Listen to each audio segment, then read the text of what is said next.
Good evening! Welcome to the Red 5 Taverns, the Accursed Queen of Iron Bridge.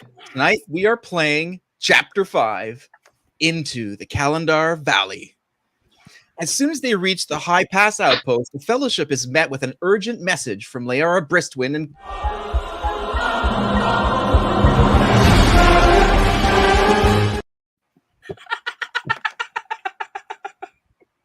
I thought I was having a stroke there for a second. What happened? I just wanted to see the dragon again. Okay, I mean, it was glitch cool. in the Matrix. We're good. Okay, No. I was like, There's Okay. a glitch in my fat finger hitting the space bar. So let me start that back again. So tonight we're playing Chapter 5, and it's Into the Callendar Valley. As soon as they reach the High Pass Outpost, the Fellowship is met with an urgent message from Layara Bristwind and Castle Ironbridge.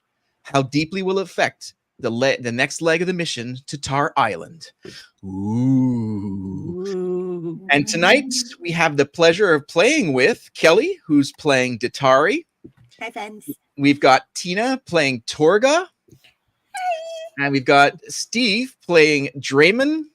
And we have a brand new player tonight. Everyone welcome Cody, who is playing Eerie. We'll meet him a bit later on in the story. So welcome to Cody. And just a quick note before we get into it here. This will be our last game until the new year. Sad face. Yes, we're heading into the holiday season. Lots of plans, lots of schedules, lots of traveling. So we're going to take a small pause in the tavern. And we'll be back and ready to go as soon as the new year kicks in. So, yes, so there's that. So let's get into the story. And let's just get some background music here. Everyone get a drink. Everyone have a little snack or something. And we'll get going. So, last week, the Fellowship arrived at the High Pass Outpost from that adventure through the forest. And as they arrived, they were met with an officer of some sort and had a message for the group itself, and Make in particular. And as last week's episode ended, it was quite a quick end, and you guys arrived there late at night, and you saw the outpost, and you guys entered it, and also you did happen to hear, flying over that forest, you did hear the roar that we all have gotten to know.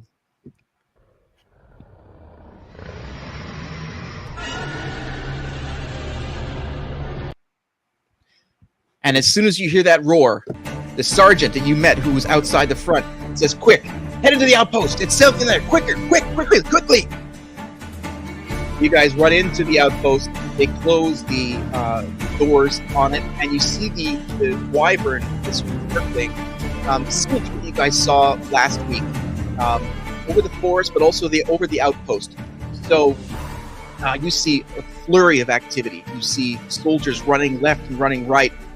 You guys are sort of standing in the middle of sort of the fray of being here and being there. You're not really quite sure where to go because, A, you're inside, which you feel sort of safe, but you know that this wyvern is circling and flying. Not necessarily dive bombing right now, but just like circling, trying to sort of get a sense of what's going on.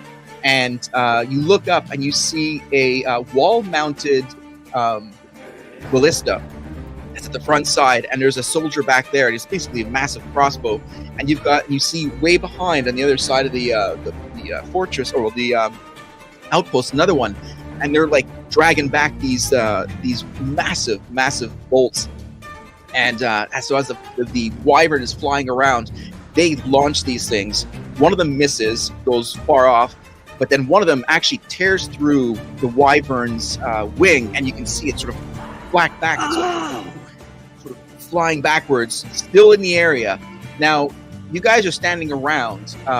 What would you guys want to go find shelter? Do you guys want to assist? Do you have anything you guys can assist with? Because at this point, it's going to be ranged attack.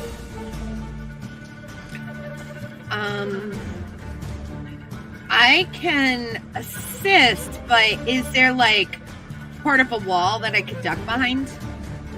Well, yeah, you guys are maybe 10 feet into the outpost, and you've got like these tall, sort of like hewn trees from a narrow forest that are all lined up together and tightly woven and sturdy.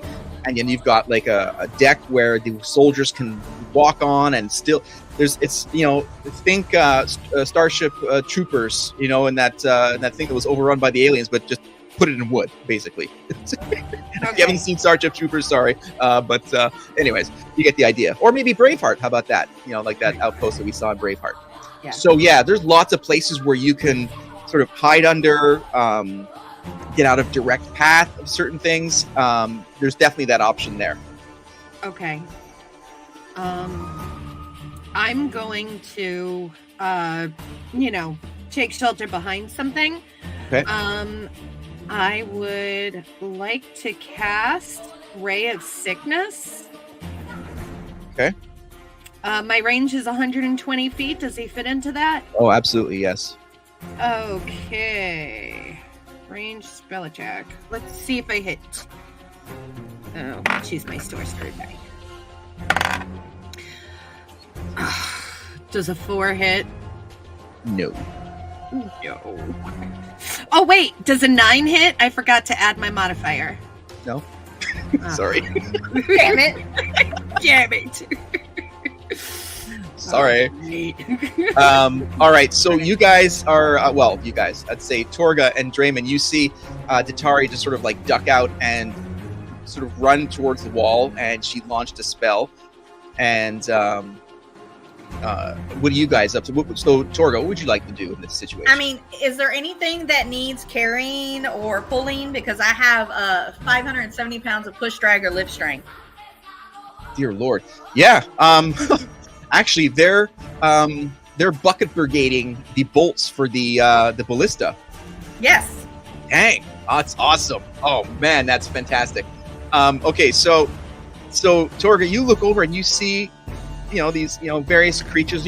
Most of them look human, are like taking these, and they're like logs essentially, right? They're not small, these things, and so they're like 2 people aside, tossing it, and then up the stairs, up to the ballista. So what do you do?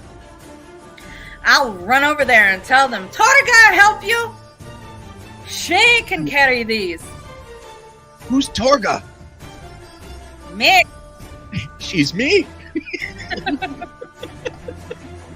Awesome. So yeah, you can definitely you can probably pick up 2 of them. All right. Double fist. So you go double fisting it, and you just like run up like the stairs, bringing them over, and you're laying them up against the ballista, right towards the other side. And they're like, everyone's looking at you like, what the hell is going on? And I'm actually going to give you a point of inspiration for that. That's absolutely brilliant. Yeah. Fantastic. That is absolutely fantastic. Very I'll good. take it. All right, Draymond. How far away is the wyvern?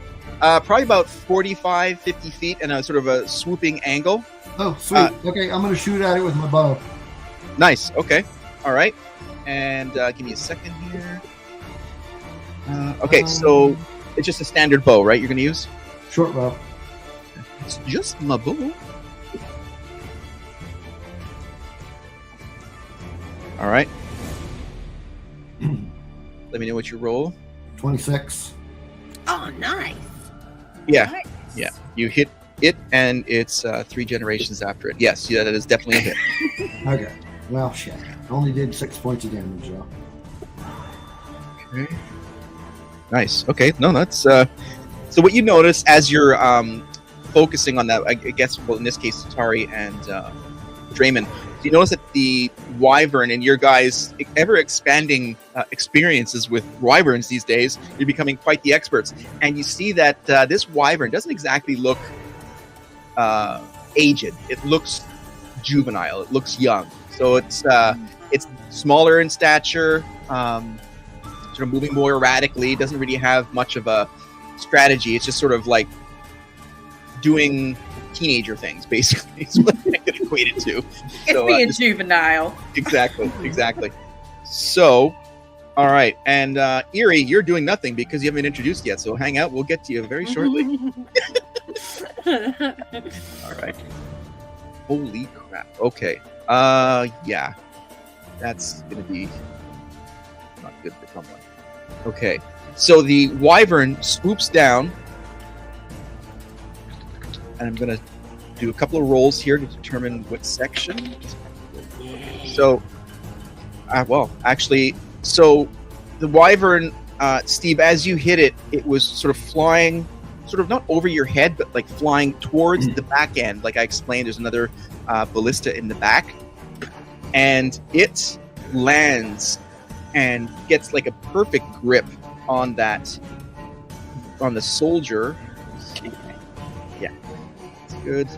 And basically rips the soldier out of the sort of the turret position and tosses him outside of the outpost as it's flying by. And Ouch. he's like screaming, doing that whole thing over the other side like that.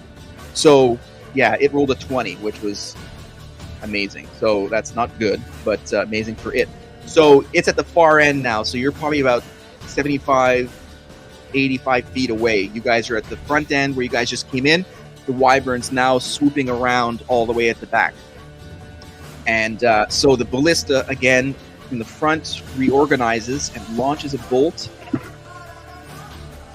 2 20s in a row. Holy crap. Wow. Okay. Cheating. I am cheating. Of course. I'm the DM. He's a DM. He has That's the the way magic it powers.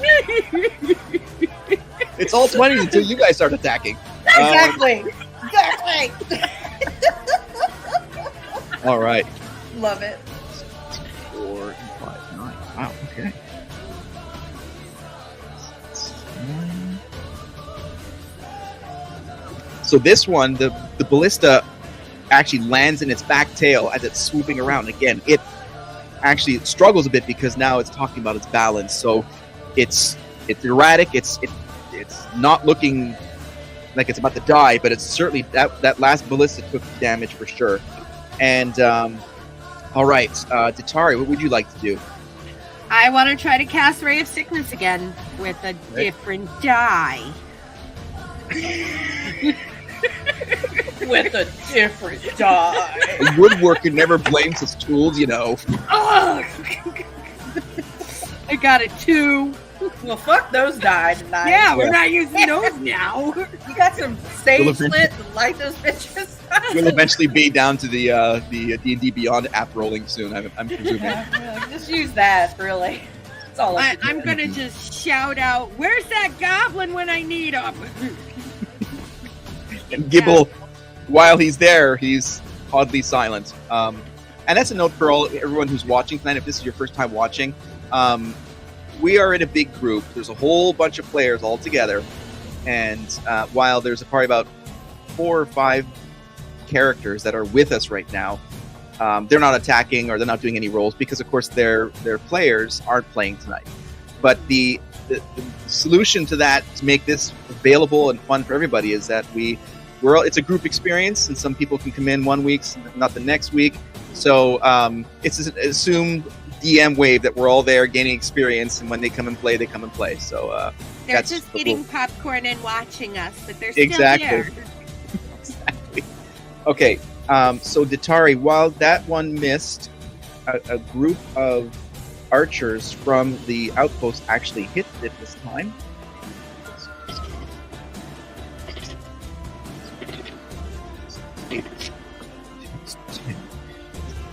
So you see 3 arrows out of the 6 that were launched from your general area. 3 of them hit the wyvern.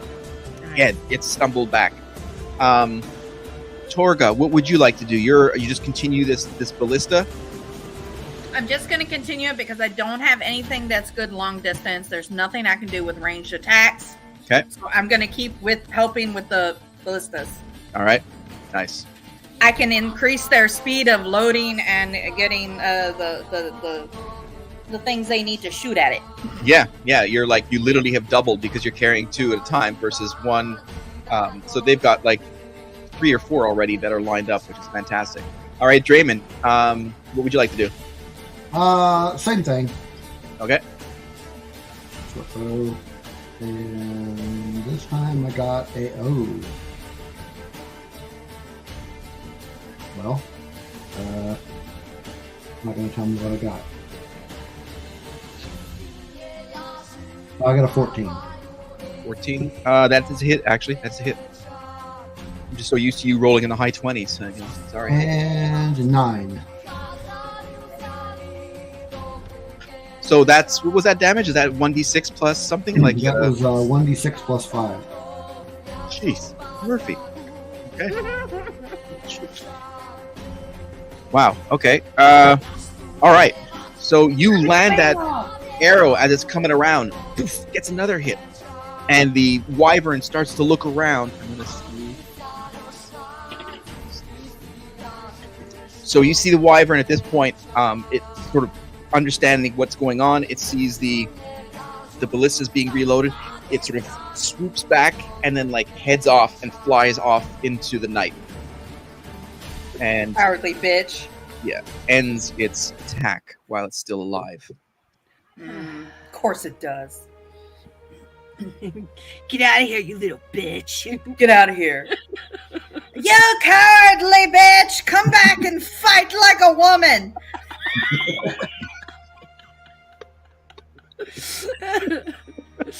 So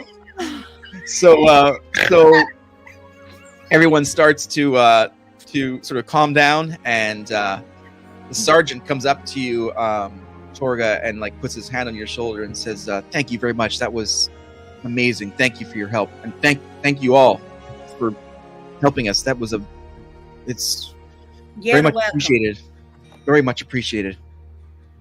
And so you see some scouts now starting to move off. Another soldier runs to the other ballista and sort of takes position there. And then they open the front doors, and they you sort of see like a search party going to look out for the one guy who was tossed out there. And then you see Make comes out of the out of like one of the tent, well, not the tents, one of the buildings, with some sort of a dour look on his face, and he says, "Here, come with me. I need to talk to you all." And he sort of points to this sort of area over, outside one of the buildings, but like off to the side. There's a fire not too far away, but more private for you all to sort of stand together. And he says, "Well, I've got some good news and some bad news. I've had a raven from Layara, Bristwind, and also from Captain Axor. So, first, the good news. It's been determined that each of you, who's part of this fellowship, will not only be receiving an undisclosed amount, but not small amount of gold for this venture. You're each going to be given property within Castle Ironbridge as well, in the upper level of the kingdom. So this is a great amount of reward, and not that this sacrifice you're doing is to be belittled, but you will all have a residence in the castle. It's significant. So I really feel that they're stepping up, and according to the note itself, Layara was adamant that you get both, not one or the other. You get both. So anybody who's participating in this fellowship will receive that upon successful return with the Wyvern's Tier. The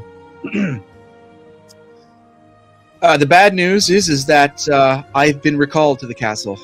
Captain Axor has requested me back there for pressing matters, and that some situations have happened, and there was a murder that happened on the day of the Wyvern attack. Really? Yes. You don't say.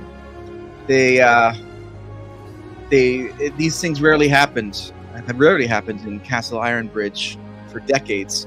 So the fact that it happened on the day of destruction is just stood out. And Layara Bristwind instructed me to instruct all of you that it is possible that this assassin is here with us. It's possible that he or she is still in the city or in the outskirts or 2 days gone from there. But we just wanted they just wanted us to know that to stay vigilant and to not let anything go unnoticed. And if you do notice anything, to make note of it and get message back to us as soon as you can. But Well, mate, do you have a description of this guy? I mean, it could be anybody. no, there's no information.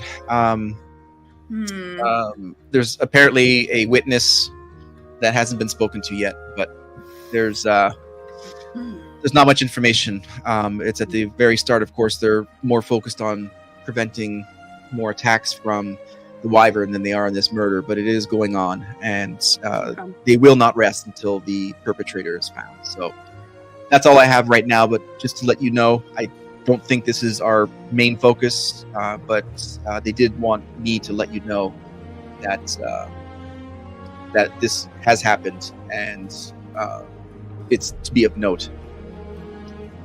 Good. Well, Mick, you might be a thin-skinned man, but I'll be sorry to lose you. I appreciate that, I think. Sort of looks oddly at all of you. Make, remember when you were going to show me where those special coffee beans were? Yes. Is it something that you could tell me about now? Just You're thinking about Interesting coffee nature. beans? This is what you're thinking about, is coffee beans at this point. well, you know. You No, just- that's a good point. Actually, Captain, well, it depends on how you're going to do it, but you're going to be Captain Tola Dreg of this entire outpost. She's going to be speaking to you all, most likely tomorrow morning, about how to get from here to continue your mission. And those coffee beans are on the route that she's going to brief you on. So Excellent. it's on the south side of St. John's Seat. So it's perfect timing, and you'll be passing right by there if you follow that path. So it's there. So it's certainly available if you're concerned about coffee beans while going through all of Well, this. you know, I have to think about my rations and everything, so just saying. Well, we also have a new guide. I know that Dewey is from the area, and but we have someone here who can actually help you all navigate towards towards Tar Island, in fact, and help you get there as quickly as possible. And I'm going to take a moment here. I'm going to look and share an updated map for everyone to see.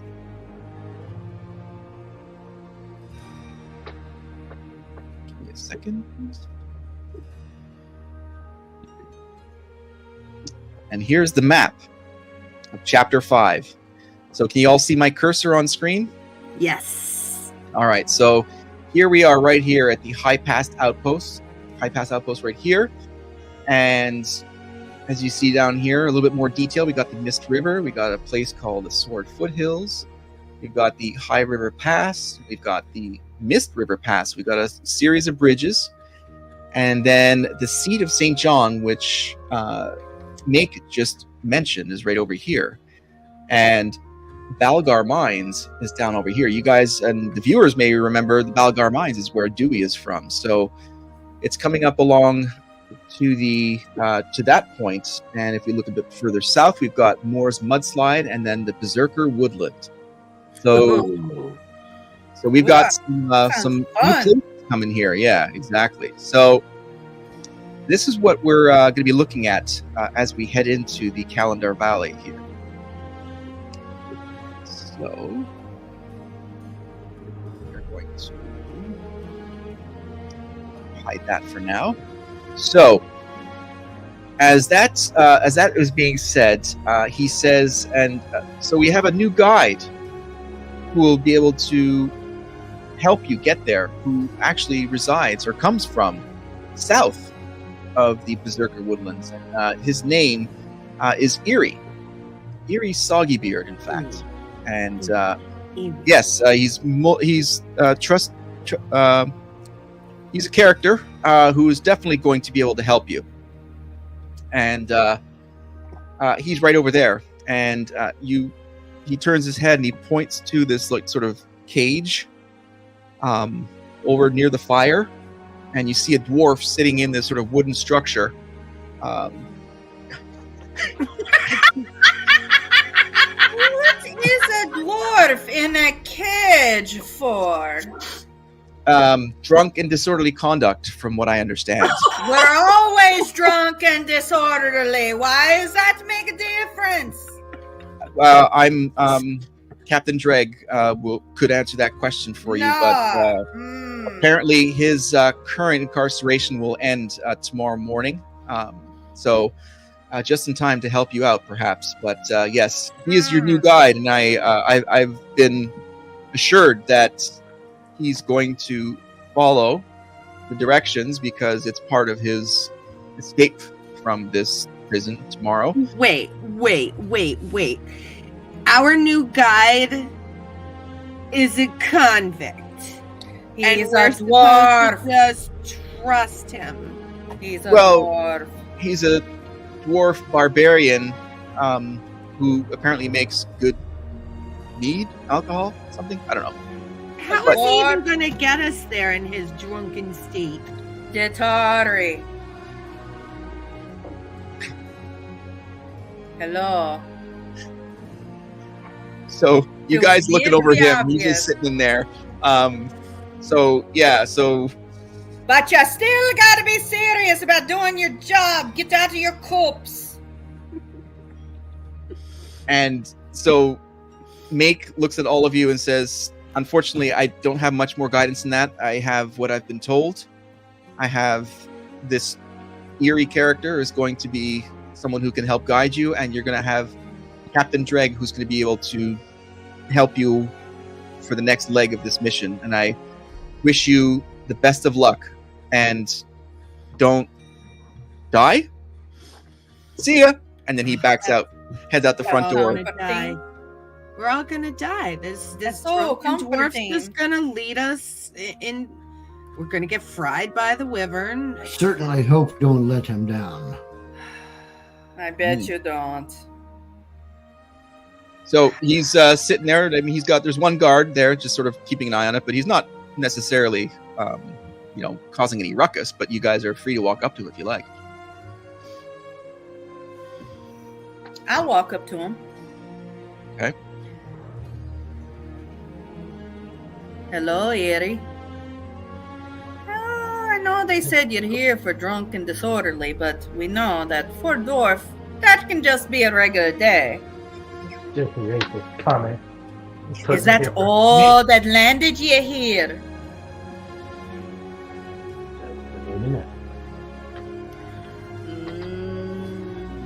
Far away from your clan, are you? Kind of so. Can you increase the volume anyway? Cody, can you speak up a bit? Yeah, it's a bit low. So Chum, your name is Torga, yes? Torga, yes. Clan Torga, Hammerstone. I've heard you have a thing for donkeys. Well, I can be a bit of a stubborn ass myself. Well, the difference between you and the donkey is the donkey doesn't talk. I can fix that. No, I bet you can't. No, I mean, like, maybe I won't talk, maybe. No, I bet you can't. Because you can't help yourself. Save your charm for someone else who gives a shite.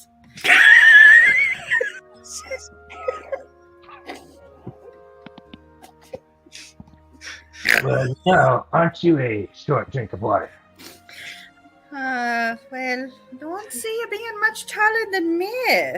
I guess we can compare our metal once you get out of this cage. But you're a dwarf. You should be trustworthy. But if you betray me any other way, you're going to find yourself on the wrong end of my axe. Datari looks over at Torga and says, Is that how dwarfs flirt? It's better than this little teen love song you have with Dewey. Leave Dewey alone.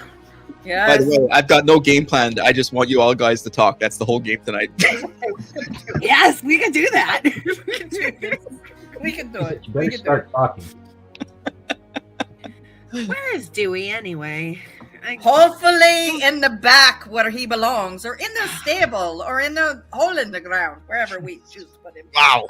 I can arrange that. Nice.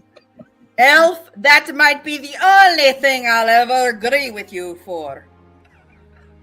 So as you guys are going back and forth, the sergeant that greeted you comes up to you all, and he actually introduces himself. He says, "My name is Sergeant Gan Offendor.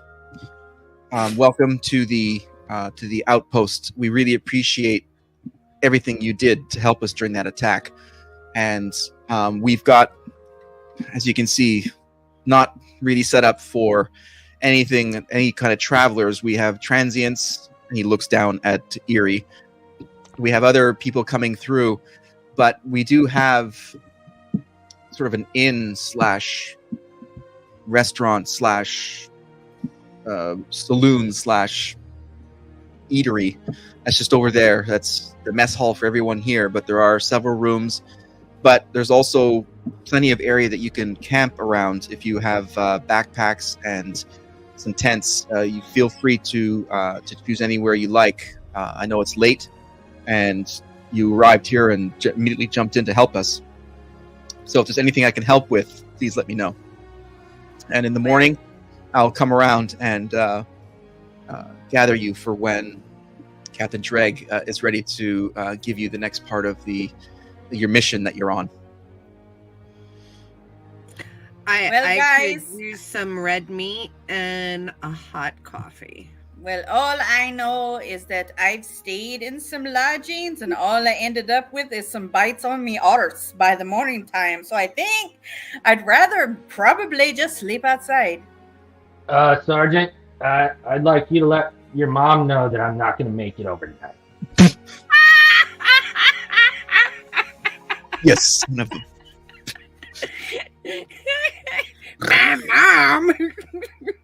If you weren't part of this fellowship, you realize you'd still be in that brig until I took my last breath, right? Shut your mouth. Don't anger me. I'm sick of your shit already. Just stop it. Let me be nice to my mom, okay? Just shut up. You can come in here and shut me up. Oh, humans No. have a little bit of a thin skin. Hey. Oh.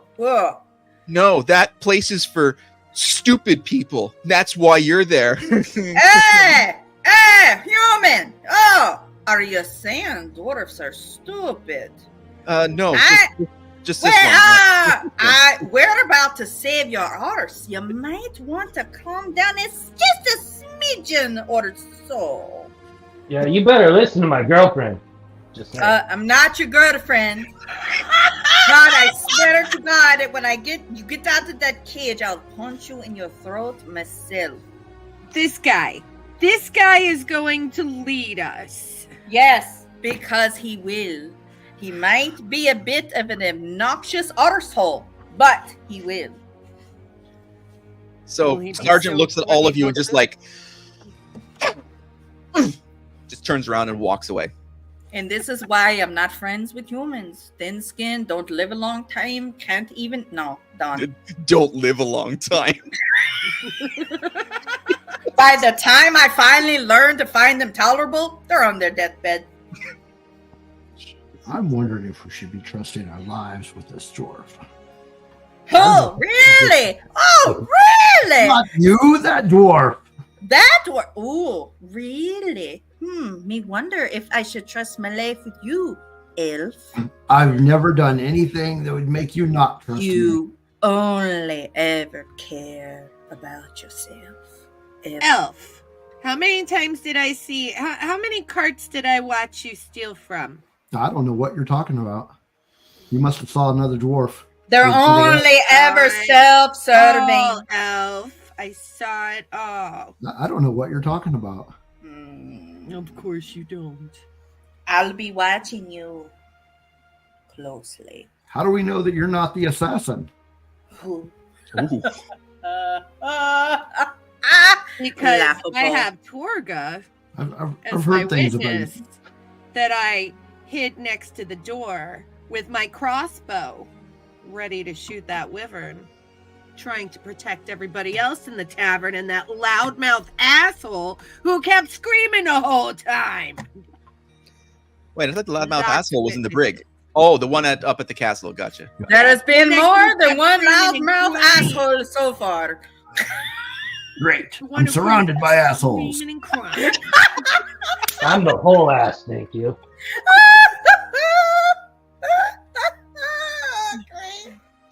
So you guys have options. You can go to this sort of all one-stop shopping building for food, drink, and a somewhat rickety bed, or you can I might camp go outside.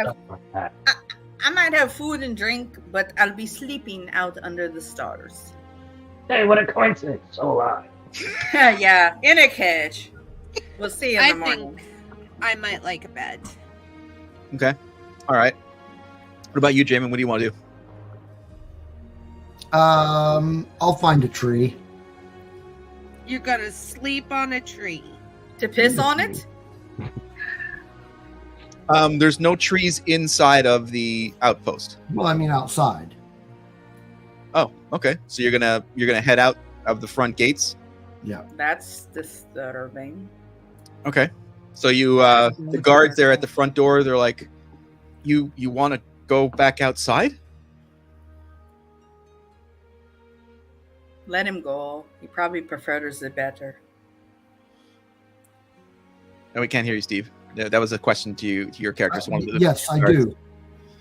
All right. So they sort of unbolt everything and then like slowly open the door, and just a crack up enough for you to get out. Okay. You head out, and they close the door back again. And okay, so you guys, Steve, you go and find your tree. Torga, you go. I guess you can go with Datari in to get some food. I guess because you're both sort of that part of it, right? You're gonna. Yep. And then I'll Yeah. put my bedroll out by the fire outside. All right. So with that, we're going to have a long rest. I know you guys don't like those things, but yes, everyone's get a long rest. And Erie, that's your third long rest in a row. Not that it really affects anything you're doing, but Yeah, I am super rich. you're ready to go. I slept off the angle. I love long rests. All right, so you guys can adjust your characters live for all that means, and your hit points most likely will reset back up to full health. And let me just check. Well, Once I Make is get gone mine. now, so bye Make. Bye, Meg. Hopefully, we'll see him again. Fun storm in the castle. Bye, Nick. Great. Someone else making fun of my name. That's all I need now. And so Dewey's there as well, and everyone else is sort of corralling. Actually, they're sleeping outside, close to Torga. So most of the party is sleeping outside. And Tatara, you're in the inn, right? There's a bed there. Yes. Okay. Yes. So fast forward to morning. Let's see, Draymond, what do you do? It's the morning, and you know that sort of the gathering point would be likely inside the outpost. What would you like to do? I will go and see if they'll let me back in. They do. Actually, the door was being guarded. It was slightly open, but you can see they're already doing, work, outside, checking things, stuff like that. So it's more active at this point. So the doors are relatively open, so you can come back in again. All right. And they don't ask you any questions because apparently overnight, the overnight guard had mentioned that a dark creature with a large cowl over his face slipped out to go sleep in the tree. So you don't have much problems getting back in.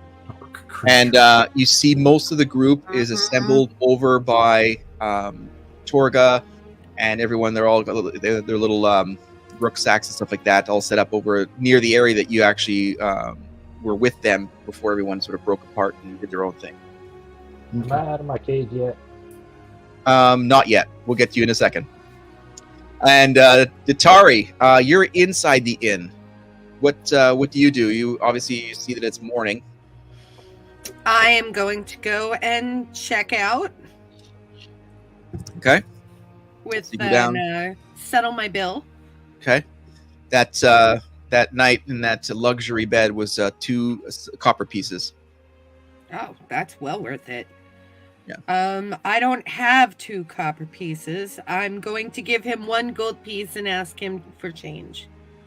Okay. So he looks at the gold piece like, puts it in, and he counts out the change for the charge of that. And he gives you 2 silver pieces and 6 copper pieces. That was all legitimate math. I didn't rip that out of my head. Yes. Yes. It's a very exact transaction, by the way. Yes. Count on that. Every time we do it, it's going to be exactly that. I wouldn't even know. For me. Neither do I. No. Wing it. And so you pay up your bill and you head over to the encampment.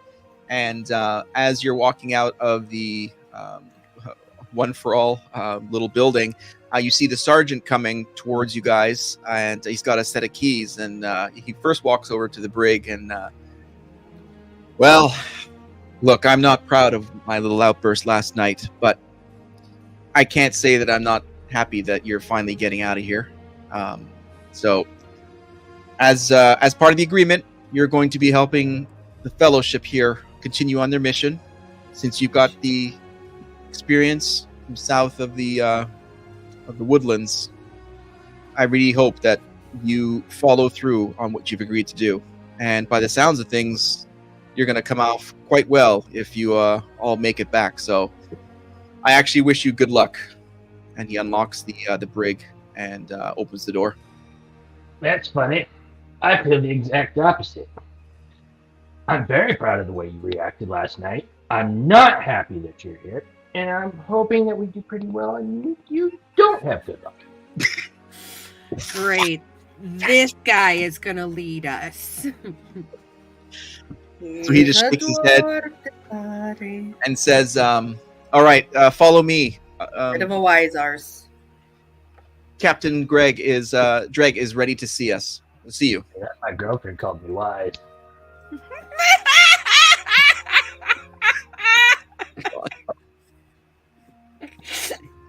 Sorry to keep breaking character. She also said I could be a bit of an idiot sometimes. I think it's really awesome she gives me permission. God damn it. Oh my God. So he escorts you through the encampment and towards the back end of the outpost, and there's a small door, like cage door, and it's actually reinforced, but it's like not like an opening at the front part of the outpost, but more like a single file exit, almost like a door, just like a literal door. And he leads you out there, and as you get there, you get a sense of where you guys actually are within the Callendar Valley. And I'm going to share here again another little picture for you, just so you guys get a sense of what you're looking at.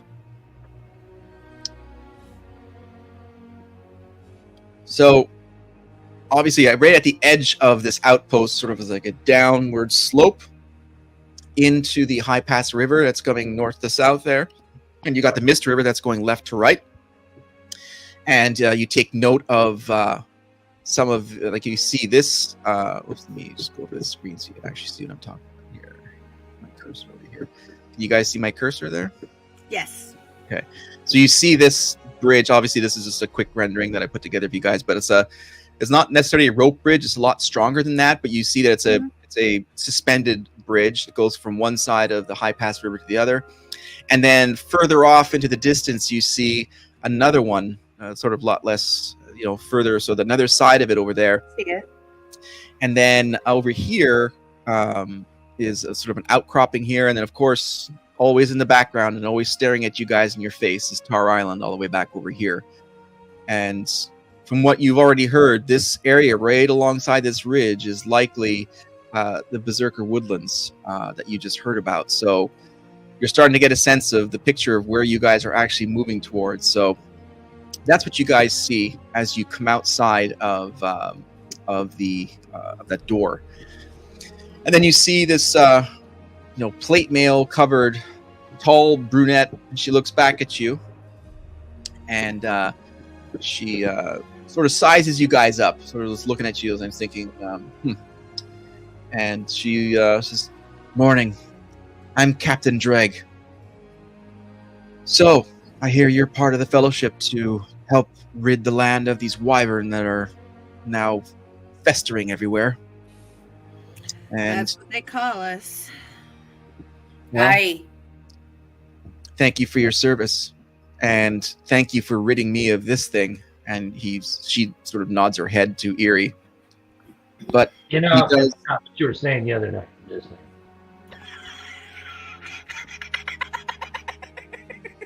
she just like flips her hand.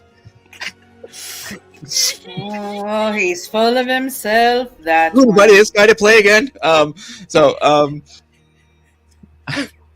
So my suggestion to you is that you head west, cross that bridge over there. If you don't want to do that, you'll be heading south. And south of the Mist River, it's overrun by orcs. We've seen them. You apparently ran into some of the orcs coming through the narrow woods. Well, they're everywhere down there south of the river. All the way from the Sword foothills, all the way to the Moors mudslide.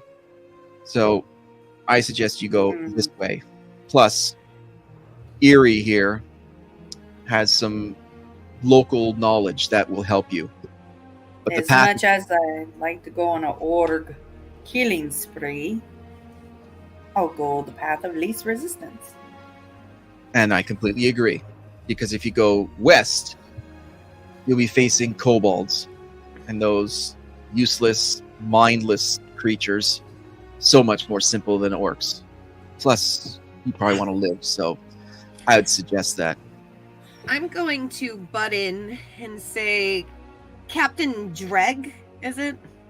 Yes.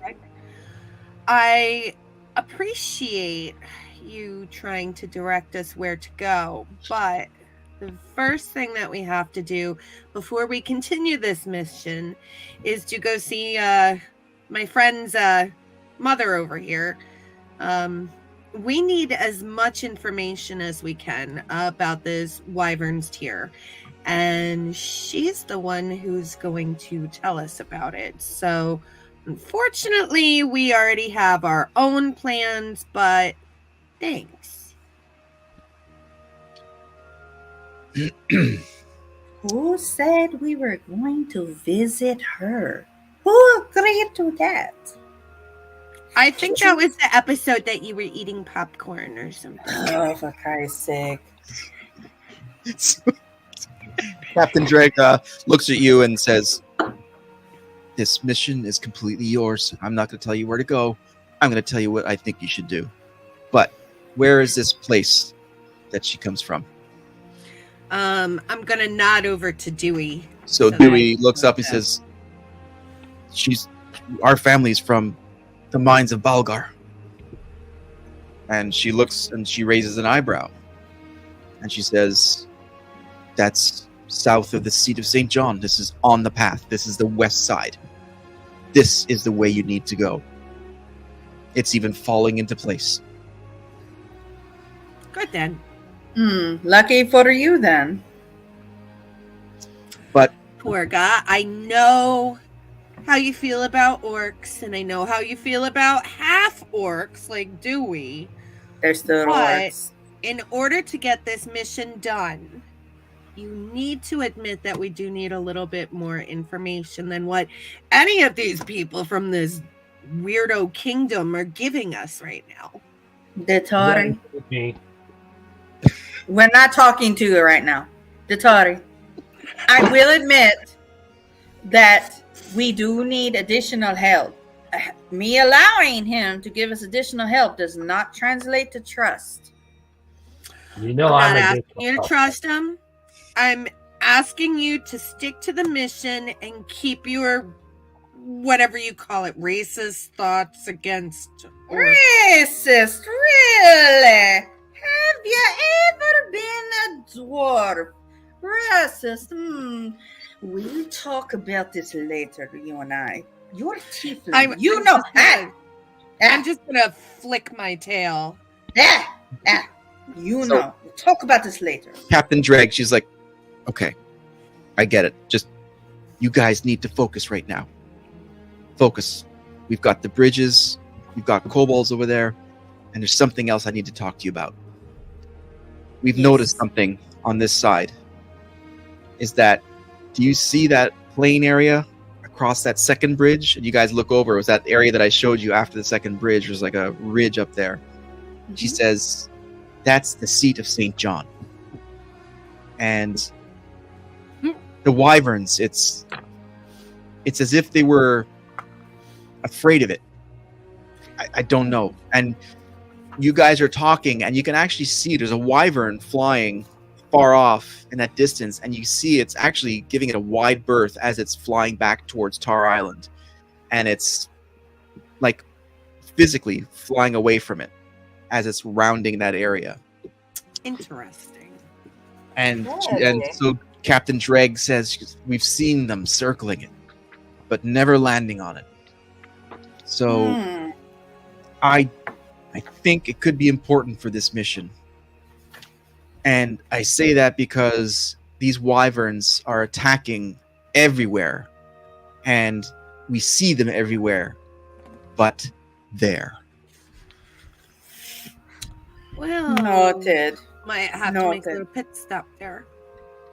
So I'm glad you guys have decided to take the west bridge to cross over. Now, the kobolds are usually right over there across the bridge, but we've got our friend here, the trebuchet. We're going to launch a rock as you guys start your mission and hit them back before you guys head over.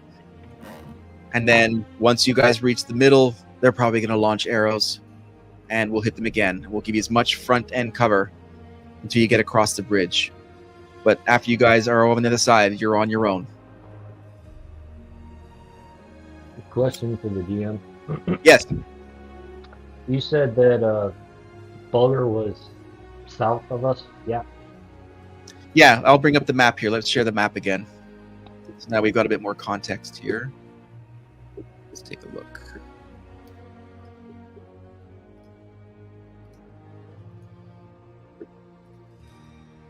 So you guys are right here. Okay. Okay. And this is the bridge you're about to cross over. And this is where the kobolds are, according to Captain Dreg. Here's bridge number 2. And there's some forest and stuff. And here's the seat of St. John. And which she just mentioned about something that the wyverns aren't exactly... They're like avoiding this like the plague. And then if you look a bit south, we've got the Balgar Mines, which is where Dewey is from. And we got Balgar Point here. So right on the path. And then she also mentioned the Sword Foothills here, and this entire area, all the way up to the Moors mudslide, is like lousy with orcs. So staying west of the river will keep you somewhat out of the guise of the orcs. All right. Is that good? Yes, sir. Thank you. Okay. All right. So it's early morning. You guys ready to head out? I have one more question for Captain Dreg. Okay. Sure. Make told me about some really outstanding coffee beans that I would be able to pick. Where exactly would I be able to find those? Coffee beans? This is what you're Coffee thinking of at this point? I liver need, base. you know, I am watching my rations. It's not like there's a whole bunch of like stores and, you know, local people that I could buy their wares. Yes.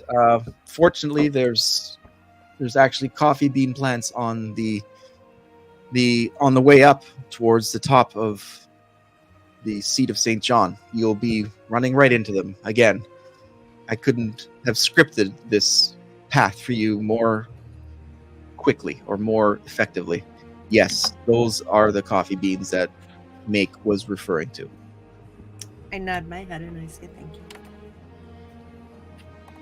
So when do you all plan to leave? Right after I hit the meadery. Great. He is go. What kind of meatery are you talking about? What kinds are there? Great. We're being led by a drunk. Wrong. A drunk can't hold his liquor. I can. He is true. He is true. He is true. That's a true statement. Very true. You need to listen to my girlfriend. She knows what she's talking about. Stop calling me your girlfriend. My good, I'm going to kick you in your nuts before we're done with this whole thing. I swear to God. No, by the time I kick you with me spiked boots, it won't be a good time. I guarantee you that. Captain Dreg looks at you all. Godspeed. Good luck on your mission. Let Sergeant know when you're actually going to depart so we can time it with Trebuchet.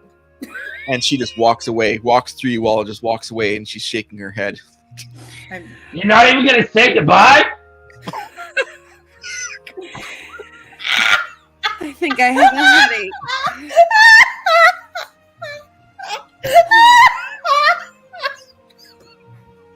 And this is why I need to keep my ration of coffee. This is why you need coffee. Jesus Christ, this is why I'm going to drink more on this whole fucking campaign. Meanwhile, Draymond just completely rewrote his hit list.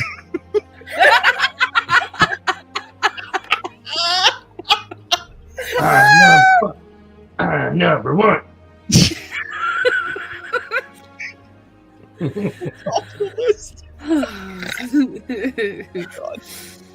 I'm going to look up at the sky and close my eyes and say, "Dear Sahanine, please keep me safe."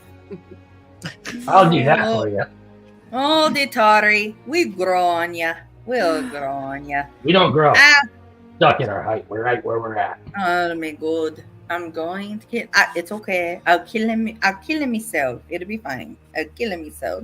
Okay. All right. I can do this.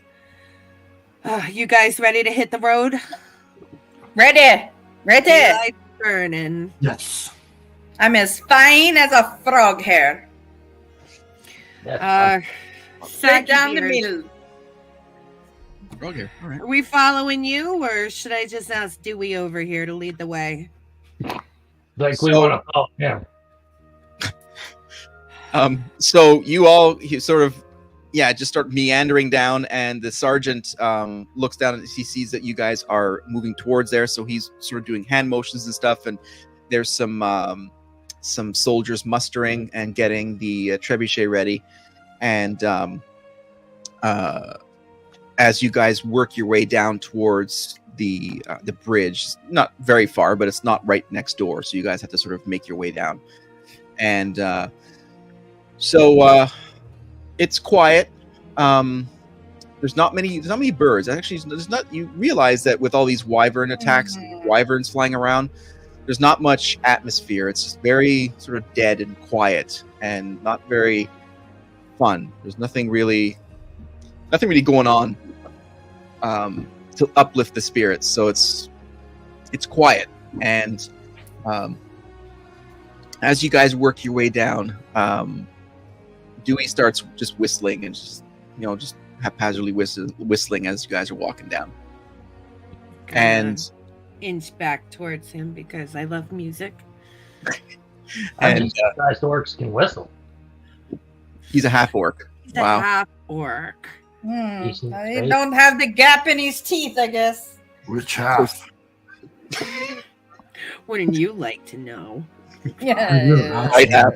Never mind. And he's whistling, and then what's your guys' marching order actually? Can you tell me who's in front? Like what's your Well- marching order? Is Erie in front? I'm in back. I'll be with Erie.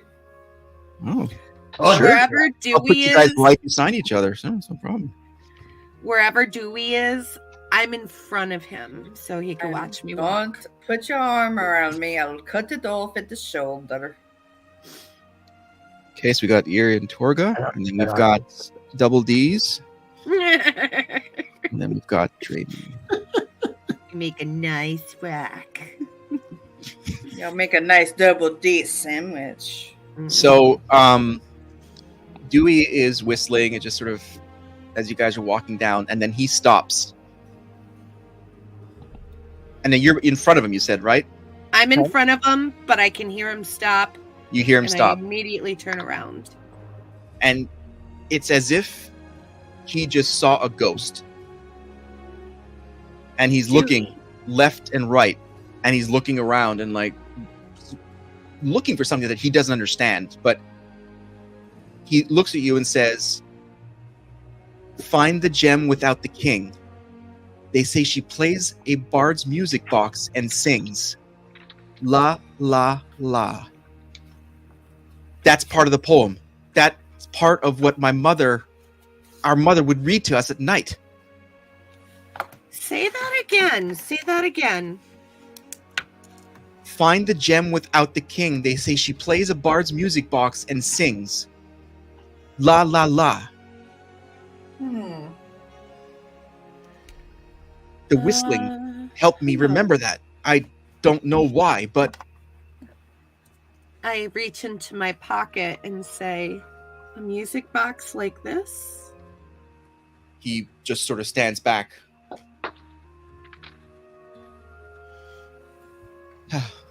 And he's like, his heart is racing. I have no idea. I don't know, but that is part of this poem. I know there's much more to it. But since you mentioned it yesterday, I've been thinking about it, and I don't remember it all. It's all pieces, but that I remember. I remember that now.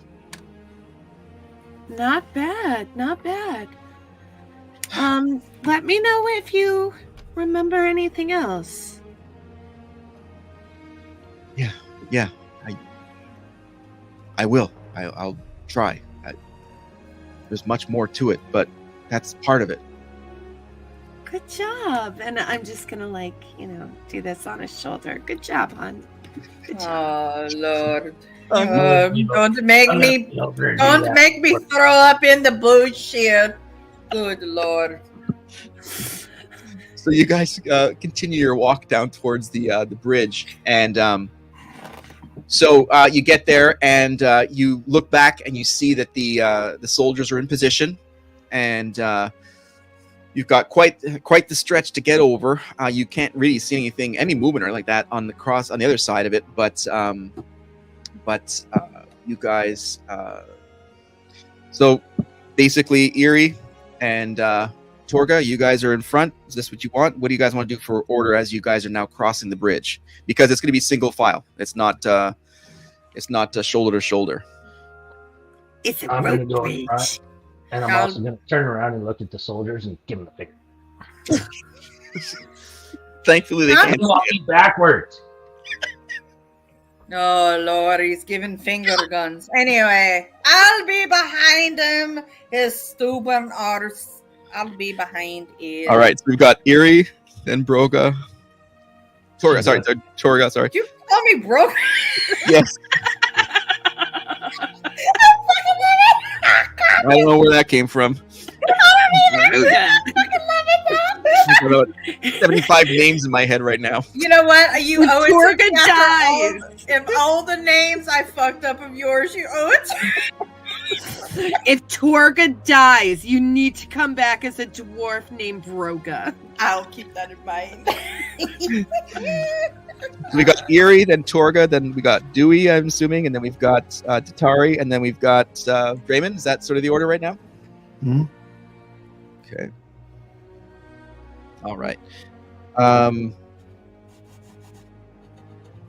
Well, actually, we've got triple D's in the back end there. That sounds even better. All right. So you guys head across, and it's not slow moving because you guys actually, it's sturdy. It's actually way sturdier than you had anticipated. So it's not flimsy at all. And Quit shaking the bridge! swinging side to side. We're gonna Oh, I'm swing sorry. back Your arms will forth. be way higher than that, Mr. Dwarf. Thank you. We're heavy enough to sweat without our weight.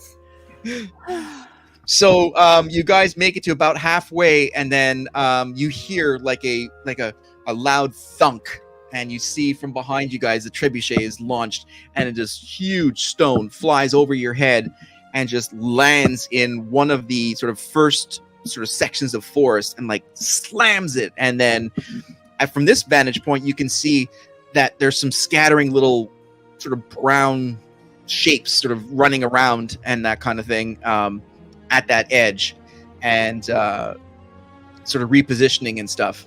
And at this point, I would like you to at this point would be Eerie.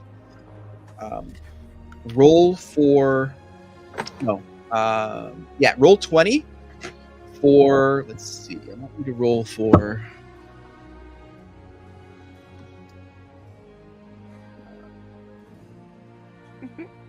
roll for initiative effectively. So roll your d20. Now your character should have on his character sheet, there's a box on your description where it says initiative, and there could be a bonus number in there. So what do you see in there? +1. 20 +1 so 1. All right. So roll that d20 and roll and add 1 to it to see what the your initiative is. I did. It was 21. What's that? It was 21. You rolled a 20? You got a natty 20, baby! And Jesus. natty 20, and then +1. Damn. he didn't even- Congratulations! Your first roll in D&D is a natty 20. Well, it's all Wow. downhill from here. So I can just tell you that right now. Oh. Somebody has rolled Oh. some shitty ass rolls. Yes. In the middle of combat. So I guess you you didn't fall off the bridge walking backwards then. so you see this kerfuffle all the way up at the front, Eerie, and you get the sense that now's not the time to be half-assing it. You need all of you to get to the other side of the bridge because you guys are pretty much sitting Oh, ducks Lord, here we go. in this area. That's right. And the whole with lot. that natty 20, you clearly see you've got a clear path. There's like a sort of chunks of like stones, not necessarily coverage, but you guys can hunker down and get some sort of coverage. And with that 21 in fact, you see that very clearly, and you're able to very quickly let the rest of the group know that that's where you guys need to go. So why don't you let them know that? Tally ho, we need to head to the rocks. We got problems. But the rocks. We need to get to the rocks. What's your movement speed? How fast do you move? It is.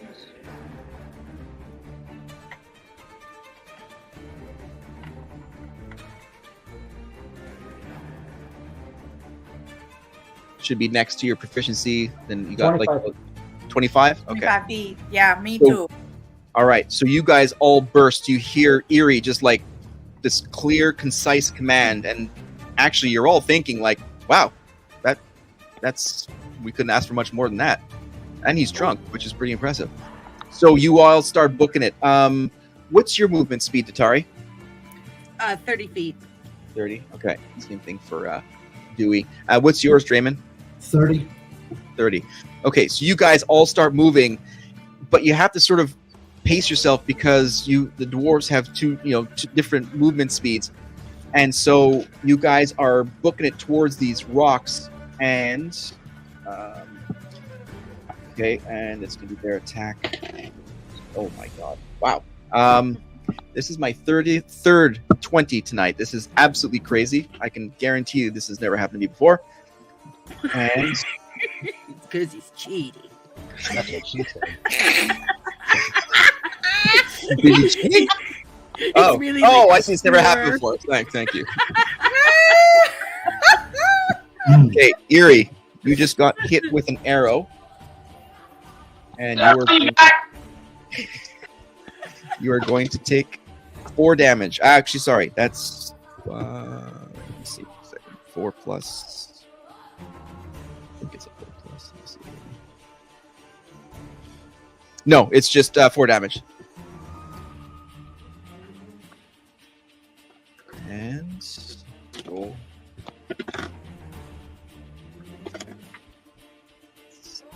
Okay, so you guys see just the barrage, just like they had mentioned. That once you guys start charging, and then you hear off in the distance another thunk, and then you see now maybe 15 feet in front of you is the landing, and you see the boulder, which is actually perspective-wise crazy ass big at this point, slams into where those arrows came from, and like some blood. Actually, you see blood flying up and scattering again further back into the forest. And so now you guys have a clear path to get to not just the rocks, actually a few sort of tree/bushes that are a bit further on from there within your distance. So you guys can get some cover. Yeah, so are there any shadowy areas I can hide in? The forest would actually like sort of tufts of yeah, there's definitely some darker areas in there that you can blend in for sure. Yeah, I'm gonna be hiding. Okay, so you guys book it towards there, and you all arrive there together, and you actually can clearly see now the 2 stones that have been launched, and you don't see any movement, but you know that now they're further now into the forest that's behind these little beginning encroachments part of the forest. And you're not really sure how many are there, how many have lived, how many have died, but to get to that second bridge, you need to go through this forest, at least through them somehow. What in the 9 hells am I watching? Are people, are things fighting each other, or? No. So what happened was the second stone slammed, and you saw blood, so something suffered damage or died or whatever. Yeah. And then you saw some creatures, which you're assuming the kobolds, scattering further behind into the forest. So right now, you've got a number of kobolds in that forested area, and you guys are now somewhat protected, but you guys can see into the forest line at least. And you guys need to cover the distance, which isn't very big, but also be mindful that there are kobolds in that area. And they're launching stones, big No. boulders. No, the stones are coming from the outposts. They're the ones who are providing you air. Sorry. Air, yeah. All right. That's okay. That's okay. Gotcha. Yeah. Gotcha now. But that's the last one. That was the furthest extent of the trebuchet is that. So, Okay. so they said, yeah, they'd be able to launch 2 of them, and then you guys were on your own. So at this point, you need to come up with a strategy to not just cover the distance between you and the forest, but then get through that forest and get to that second bridge. Can I see a kobold within 30 feet? No, you cannot Okay. right now. All right. They've retreated far enough or are using stealth somehow that you don't see anything right now, All right. which also means you're not being attacked, which is a good thing. But yeah. Alrighty. Well, We don't have much option but to just keep going. Soggy Beard, what are we gonna do? I was the guy. I was not the leader, as far as I know. I mean, I will. Just saying. Okay. Oh, dear gods in the heavens. No, they're not going to Okay. help you right now. We're on our own. If they're kobolds that are not necessarily that bad, Not necessarily. You can kind of reason with them a bit. They Especially don't know half. why we're here. No, we're not going to cut them in half. Quarters? Thirds? We're not. No, not yet. Oh, Lord. No. So it We is must see. They're protecting something. They must view us as interlopers. But all we're trying to do is get to where we need to go. And we need to go through here. If we can just tell them we mean them no harm, they'll probably be all right. I'm going to look at Torga and say, think he'd let me catapult him? Do it. No dwarf throwing. He enjoys it too much. No. I don't know, but Erie looked like he was all for it. Oh my Just like my goodness. girlfriend. Always Oh Christ. Oh no, we're not catapulting. He's Yeah, going- so you guys don't really see much option. The forest sort of hits the edge of the of sort of the rock face that represents the serious drop into the river, and mechanism that you guys used last adventure, where you guys sort of went around the edges, wouldn't really work in this sense unless you guys go around the right, which is pulling you away from your ultimate destination. So like Torgo was saying, there's not much of a choice here except to run for it and get in there and engage. Unfortunately, it's not the most ideal situation. They're hunkering down, and so are you guys. There's no one launching the first volley. Well, if that's the case, let's put me up. All right, I'll take as much damage as possible, and hopefully I'll survive. Wait. Hopefully I'll survive. If we can simmer down now, Dwarfy. If we can stealthily get within 30 feet of one of them, maybe I should do this by myself, I'm not sure, but I, can do a little and What's your stealth? find out what his defenses are. And that could help us. Okay. If wanting stealth, you do have a rogue in the party. That's good. A thief. I mean, I don't make any sound if I'm flying through the air. I have no stealth. I'm wearing me armor, and I'm louder than I don't know what at this moment, but I have no stealth. So you have a I spell have that you're a trying to +1 use? spell. I do, but I need to be within 30 feet. It's actually a cantrip. Okay. It's called True Strike. Okay. I point a finger at Okay. a target within range. My magic grants me a brief insight into that target's defense. On my next turn, I can gain advantage on my first attack roll against the target, provided that this spell has not ended, which I don't think it will. Plus, I could tell everybody what their defenses are. Okay. Okay. I don't think that there's really an option for stealth in this because you got a clearing that you can easily cover, but maybe using Erie as sort of like a I don't know, like a football analogy, like a lineman. He runs forward, and then you run behind him enough to stir up what's in front of you guys, and then as soon as you see some sort of movement, then you can cast that cantrip. All right. I'm in if Erie is. I'll Erie, do don't it. get me killed, Soggy Beard. Ah! They can't kill me, bitches. All right. So, Like a dwarf. Torga, you and More Dewey balls and than Freeman brain. are hanging back. Wait, you David, see those?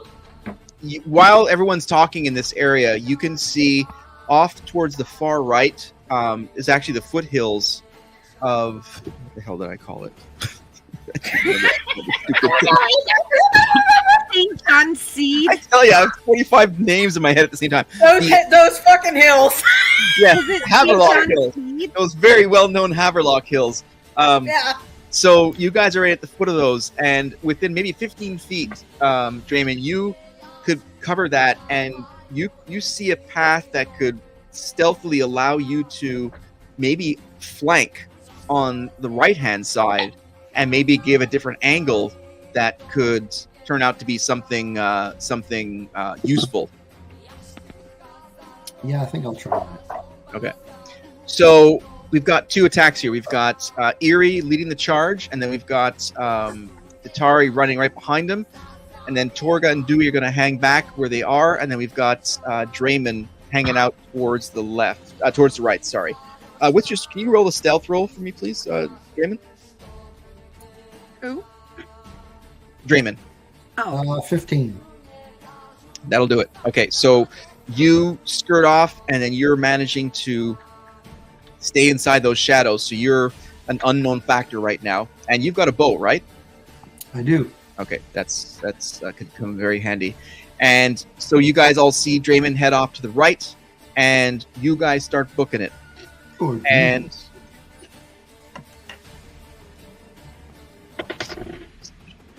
okay, so just give me a second here. So you guys start your run, and as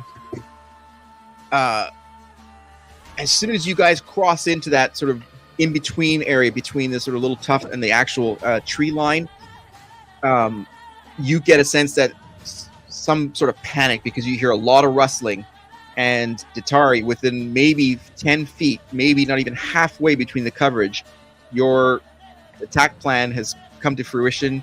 You see a target, and you can cast your cantrip. points. Point And- it up. So there's no real. It's just a defense. Like, it's a cantrip, right? It's not like a. You're just. So what does it? What does it do? Does it give you like a picture of where they are and what they're doing? Like, how does it? It says my magic grants me a brief insight into the target's defenses. So I don't know if that means like where their catapult is, or if there's, I don't know. Okay. So maybe I'll do it this way. Maybe it's like Yeah. you get a sense of like almost infrared. You know how infrared you show up as like shapes within that. Okay, let's picture that. So you get this mental image that you see 4 kobolds, like sort of 4 creatures, sort of moving more quickly now that they're startled by your attack, and then you see one behind them sort of pointing in different areas, but they're all localized maybe 25 feet ahead of you, and I'd say probably 15 feet back into the forest, which is why you couldn't see them until they started moving.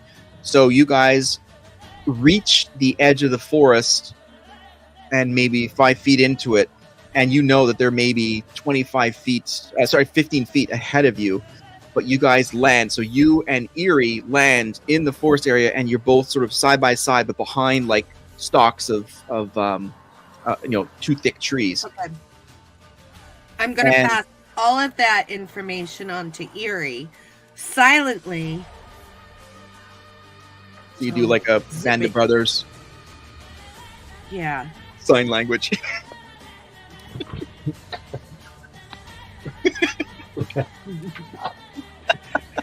Strike the pose, there's nothing to it. And then shortly after that, both Torga and Dewey land at like the trees right beside you guys as well. So you guys are all standing there. Meanwhile, Draymond, you're over on the side, and you're looking into the forest. You don't really see them, but why don't you roll for me a perception, please?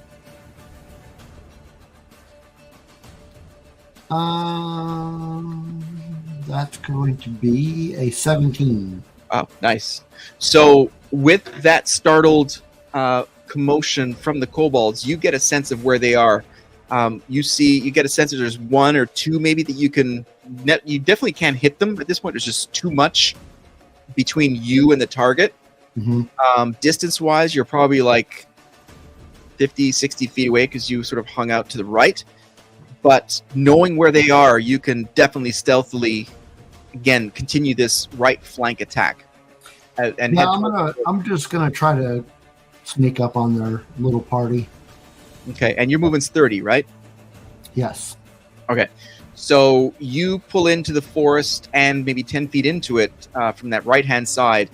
And why don't you roll me a stealth again? Alrighty. 18. All right, so you are completely unknown to anyone that you're moving in on the target. All right, so with them, you hear like grumblings of some sort of language that you guys don't understand. Oh, does anybody here understand Kobold language? I'll just throw that out there. I don't. I only understand Common and Dwarvish. I have comprehend languages that I can cast. Okay. Sweet. I know, right? Okay, Ooh. so The duration is for 1 hour. For the duration, I understand the literal meaning of any spoken language that I hear. I also understand any written language that I see, but I have to be touching the surface, blah, blah, blah. It takes 1 minute to read 1 page of text, but like spoken word, you understand immediately. yeah, for 1 hour. Dang. Okay. So you realize as you're attuning yourself to their language, you hear them speaking in Draconic, not Common. They're up there. Oh, I can talk Draconic.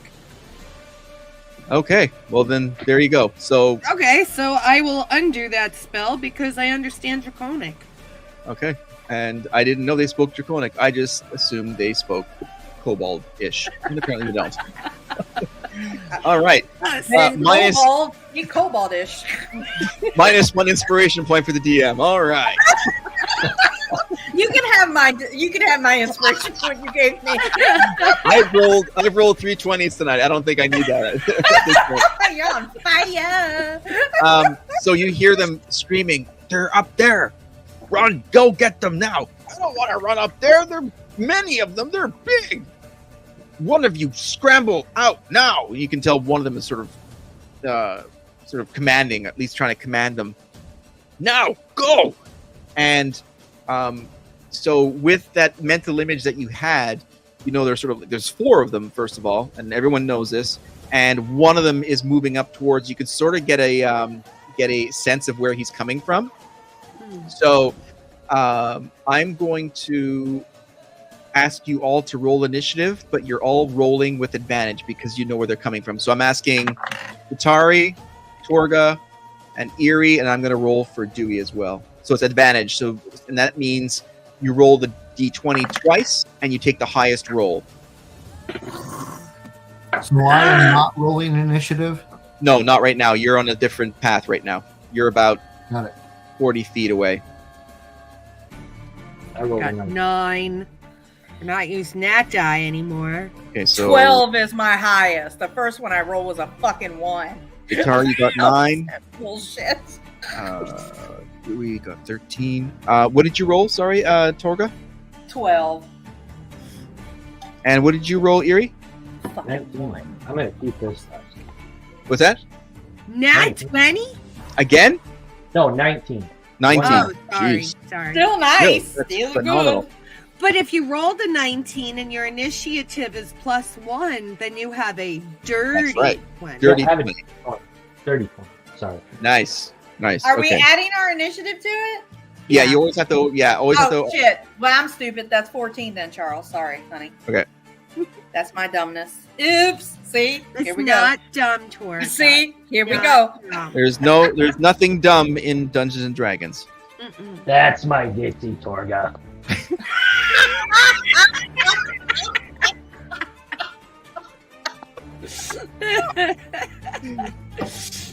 Okay, so Good thing she's pretty. I know. I am, aren't they? my Oh God. my But gosh. he's fucking 60. We're gonna end this campaign with like 3 marriages or something. All right. All right. Erie, you are first. Okay. With your attack. So you see this. You're probably 10 feet, 15 feet away from the guy. You're behind a tree. Now you can cover that distance with your great axe, and you roll it. You're rolling for you have the initiative, so you can bolt and get to him and attack him within your movement speed. Okay. So I roll 20. Okay, yeah, roll 20 for your hit.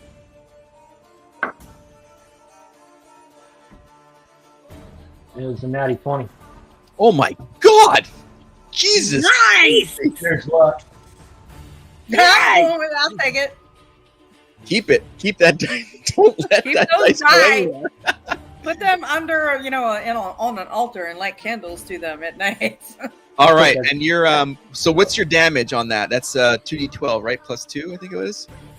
It's 1d12. Plus 1d12. Okay. All right. So roll that damage on this sucker.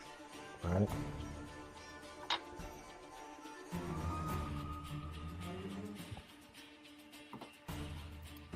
$12 plus 2 is 14. All right. So with a natty 20, you can do double damage, or you can do a scene and choose any way you wish to kill this kobold, because this kobold will not survive this attack. So I'd like you to describe what you're going to do to this poor thing. Yeah, how do you do it? Ooh, I That's like where you this. grandstand. Yeah, that's what the favorite shit to do. I walk up, grab his head, go. Do you know me? You don't know me. You're not gonna know me. I'm sorry. Not really. And then slice his head clean off and throw it into the crowd. I'm gonna nod my head and say, okay. Fairly This guy over here has impressive. potential. Fairly impressive. I either like to smash heads or cut them off. They're pretty impressive. I get to skin him afterwards, right?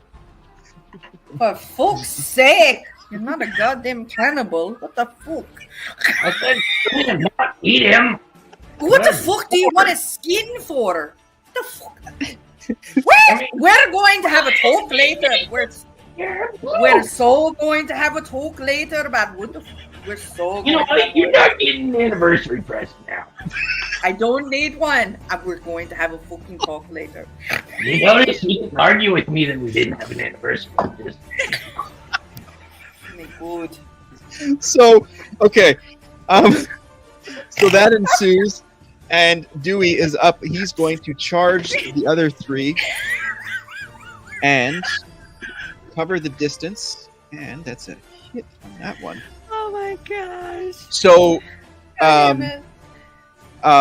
so he bolts past the in fact, Dewey's going this way, and the head is going this way, and he's sort of like slow motion, like as he's going, and he is going to land a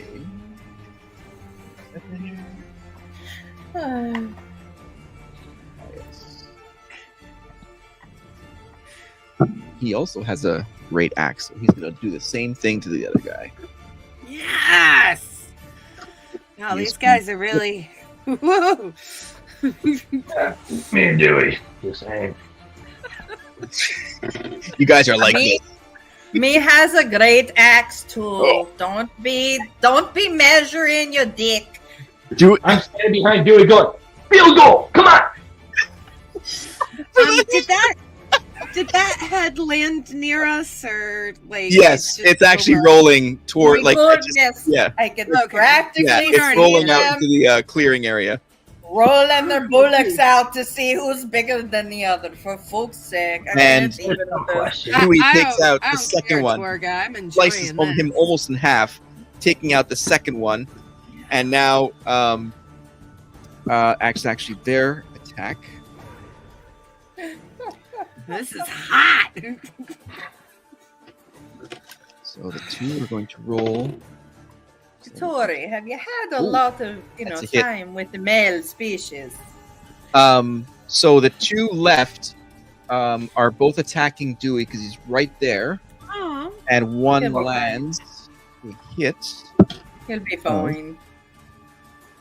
You better not die. I was just starting to like that kid. Well, then you can say his eulogy then. Oh yeah. I said starting to. Jeez. It's 2 plus 1. That's 4 damage. Okay. Okay, so he takes. You see, Dewey takes a. Oops. As he just sliced one of them in half, one of them comes up, tries to hit him with a sling and misses. The second one actually takes his dagger out and slams it in his thigh, because of course he's a half orc. And then see Dewey winces.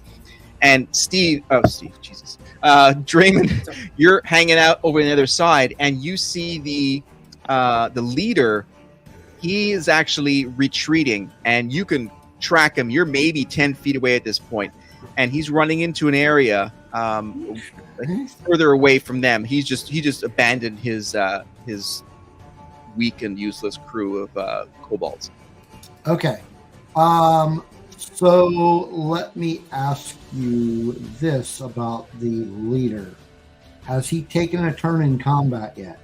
He has not. Well, his turn was now just to turn around and run away. Okay. So first of all, you have advantage, and Alright. you're going to have a +1 on any roll that you do because he's not aware that you're there. So you have full advantage. Okay. And that also gives me the option to use sneak attack. Yes. So, you said I am 10 feet away from him? Mm-hmm. Okay, I'm going to sneak up on him, and I am going to use my 2-weapon daggers. Okay. So the first one will be that's sad. An 8. First one misses. Okay. Next one is a 20. Dirty. Dirty 20. Yeah, that's a hit. Definitely a hit. Okay. So the standard damage will be 7, but because I was using sneak attack, I'm going to add another 12. 12? So a total of 12 points of damage. Okay, total of 12. Jesus, Murphy. I was like, damn. Damn. Like, well, Mental note. Don't let get Draymond in your stealth area. Jesus. All right. So yeah, you he takes a serious blow, and his running, he actually falls to the ground, so he's not running anymore. Okay. That is a major blow to him. And so then we go to the other ones. Last one. I'm sorry. No, it's Torga. You're next. Sorry. Wrong. Okay. Yeah, you're up, Torga. You have... So what you see ahead of you is 2 kobolds, and the leader you don't see anymore. He just booked it. And so he's further away. You don't really see him. You see 2 kobolds. One just landed a dagger into Dewey's thigh, but you have a clear shot or a clear attack on both of them. How far am I away? Maybe 15 feet at tops.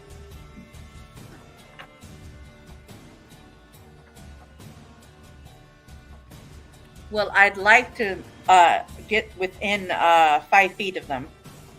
You can certainly do that. You have the movement plus on your attack, so you're more than well. Yep. I'd like to get within 5 feet, and then I'd like to get them a great axe. Okay. So which one? The one that has a sling in his hand, or the one that just landed a dagger onto into Dewey?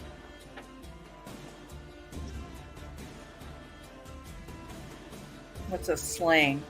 You mean like a little? Yeah, like a sling is literally like one of those handheld things. It can also Yeah, be I'll do the one that wanted to stab one of us. Yeah, he seems Okay. fun. Okay. Roll that 20. plus. So that's 12. Let's see.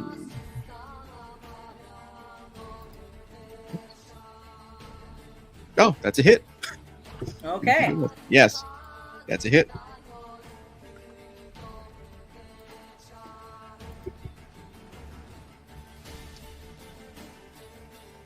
$16. Nice. Ooh, he's That's my freaking girl. She's so. You cleave this thing in half. It is dead again. I enjoy this blood spray. Let me bathe in the blood of my enemy. I'm really digging this right now. I'm gonna need a moment. Torga, that was And- brava. Datari, it is your attack. So you see there's one left. There's one kobold left. And you have a clear path to him. He's holding a sling in his hand and looking not too confident right now. Okay, if there is just one, let's see. I thought that there were more. There were, but we've had Okay. 3 great axe attacks, 3 hits, and kind of All right. decimated them. All right. I would like to cast Ray of Sickness. And let's see. It's 4, but I still have advantage, so I'm going to try it again.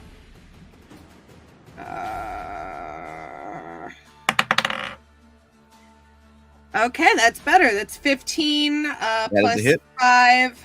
Okay. All right. And that's, let's see. Is there a saving throw for them against this one or no? I'm checking that now.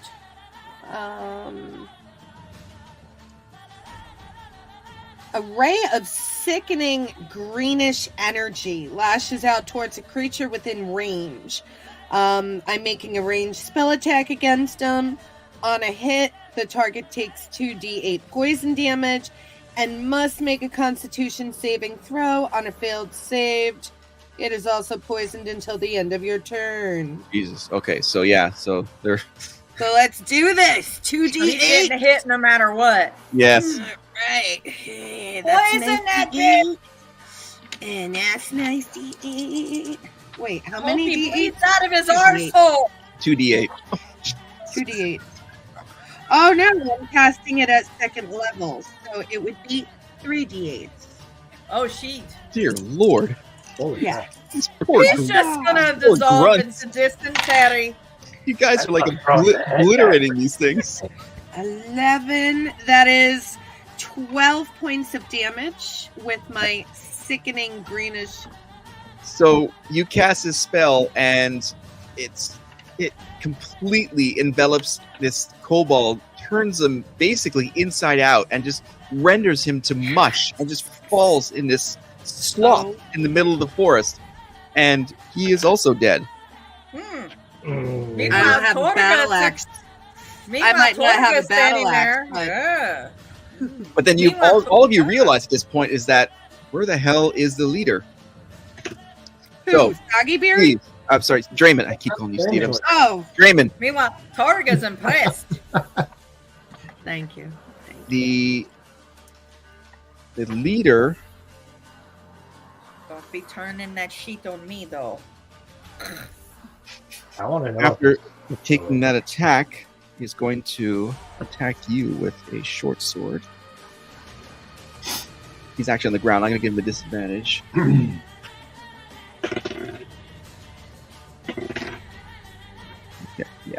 Yeah. He tries to get to his feet and swings a short sword at you, and he misses you. I'm assuming 7 is not going to hit. Yeah, didn't think so. All right, it's your attack. Okay. Two-handed dagger attack again. Okay. First one is a damn. That's going to be a 10. That's a miss. And next one's going to be 14. That is actually a hit, right on the nose. Okay. 8 for damage. So you, again, twice, boom, miss one, stab that one in on the side, and it takes another massive hit and falls to the ground again. Not dead, but this thing does not look good. So you guys, the rest of you, realize the leader isn't there because of what Tatari saw. You know that there's one missing, and what do you guys do? Because there's, first of all, you don't see Draymond, and you don't see the leader. So I'm then gonna let's- loot the bodies and say, "Where the hell Hey, did that's that my elf job. go? You're not here. You're gone. I'm looting the bodies." You're looting the bodies. That's a great question. Okay. If that one was liquefied, is its skin still viable? No, for fuck's sake. We seriously need to talk about this. I can't.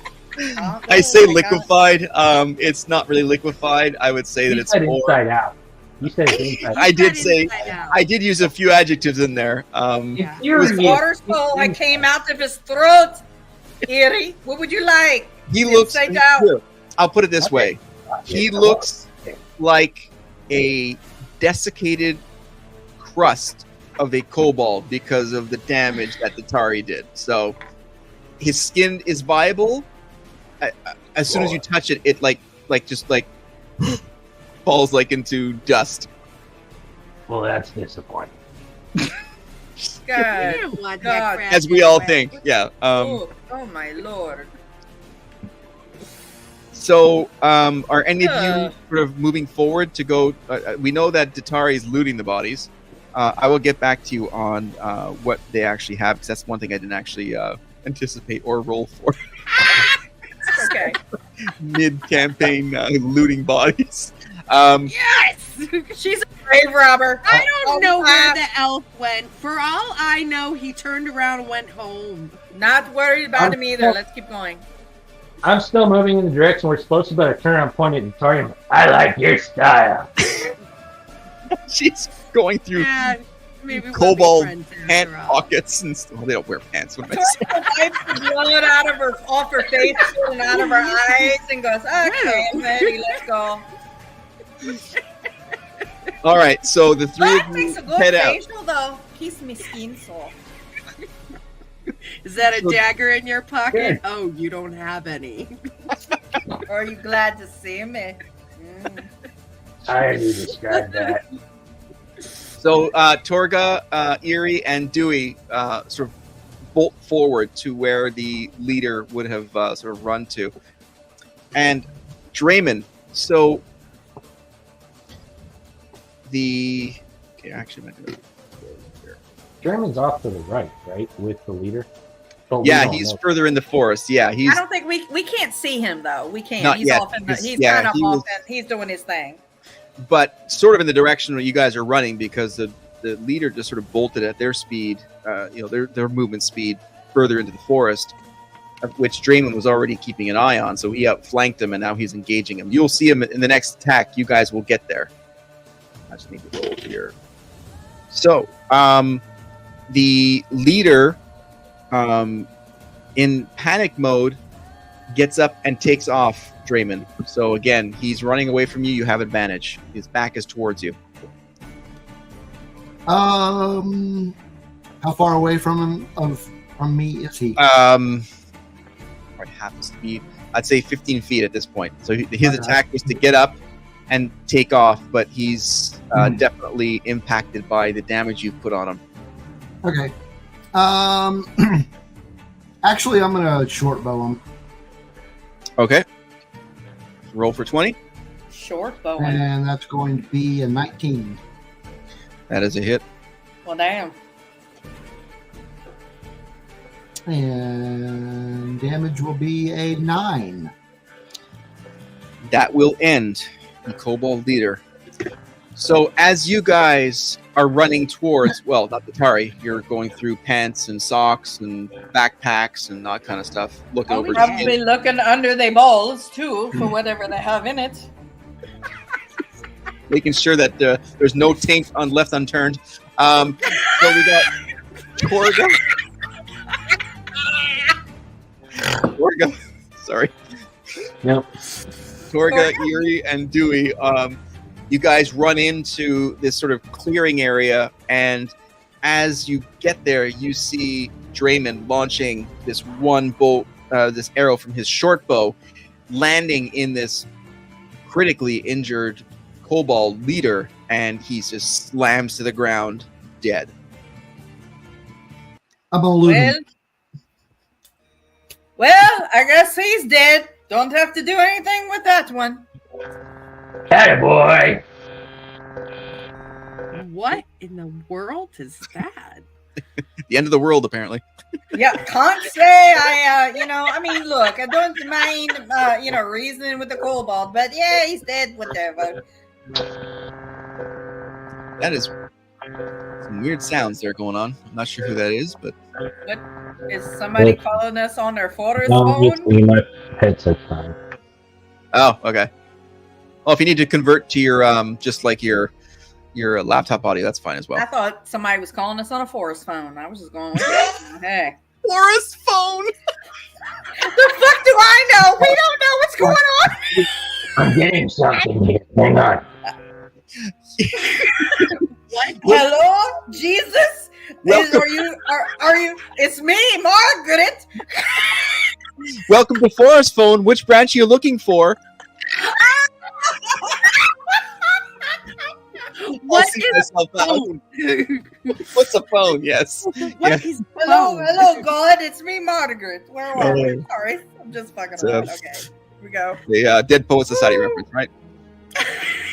God damn it. Sorry.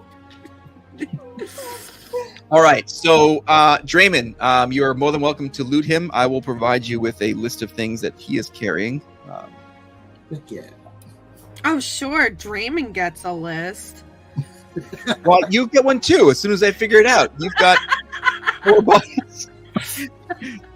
Hey, the one you cut. Hey, the one I cut in half. You got to give me his shite. I promise I will give you all a share of what I find. Yes, and he literally shite his pants when he was being cleaved in half, so you can have part of that as well. You can have What about the guy who cut his head off? I don't need his offals. I'm good with that. I'm good Wow. With that. Nice. See? Yeah, his kobold. Now, kobolds Why don't are you take his teeth, Erie? Make a good necklace. Okay, now your anniversary gets screwed up again.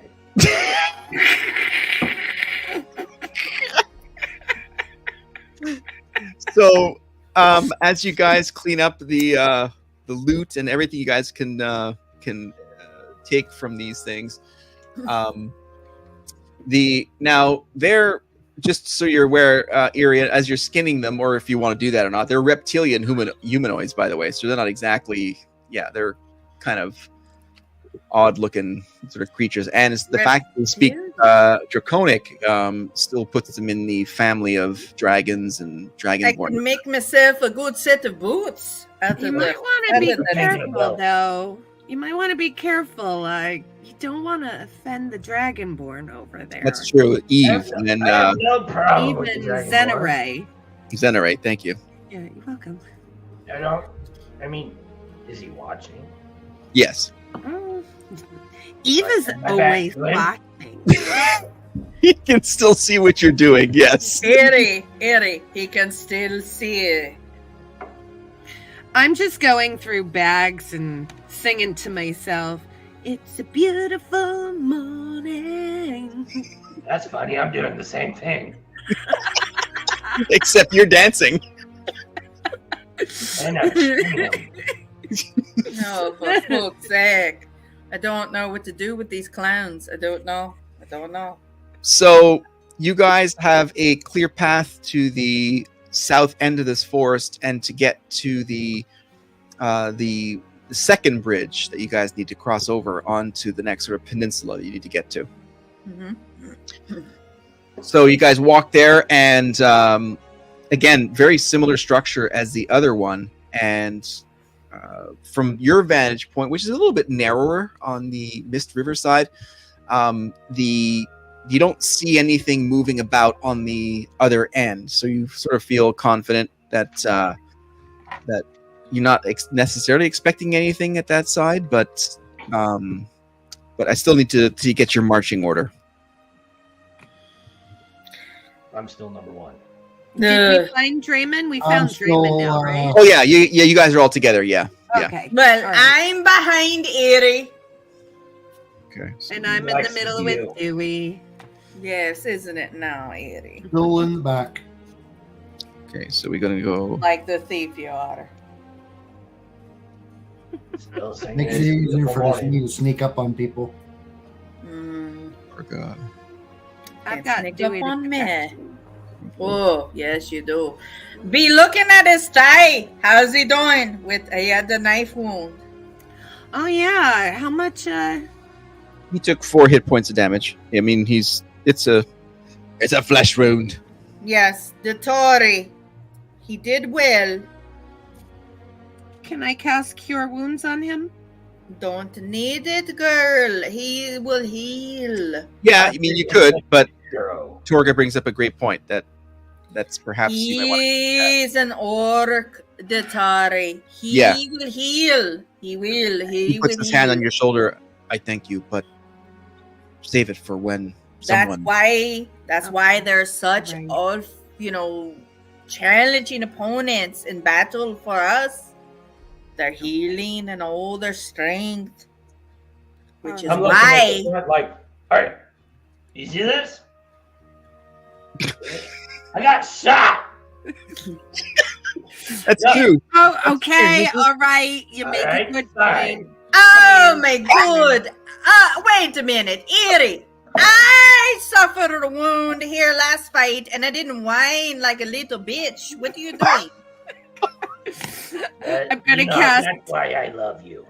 No, I did. Oh yes, I bet you love a strong woman. For You know what? fuck's sake. When I get this out, this is gonna be your anniversary gift. I'm just Okay, I I'm can't gonna wait. cast Cure Wounds. I can't wait. Okay, 3 plus 3. You get 6 hit points back, Erie. I knew I liked you. You're starting to grow on me. Just Just Like- like a Like man. Don't Oh, he tell my had girlfriend he had the man Didn't do that on flu purpose. over a little flesh wound. Oh, for fuck's sake. He's growing on you like a little fungus. That's great. Yeah. Great.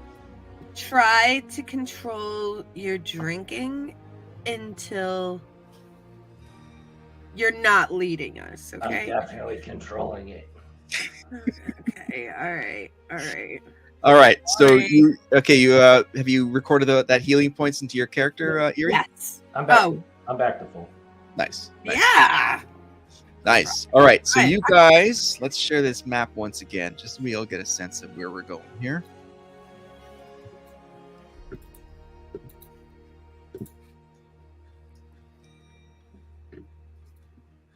So, you guys have reached this point right here, and you're going to cross over onto this next peninsula Okay. and be at the foothills of the seat of St. John.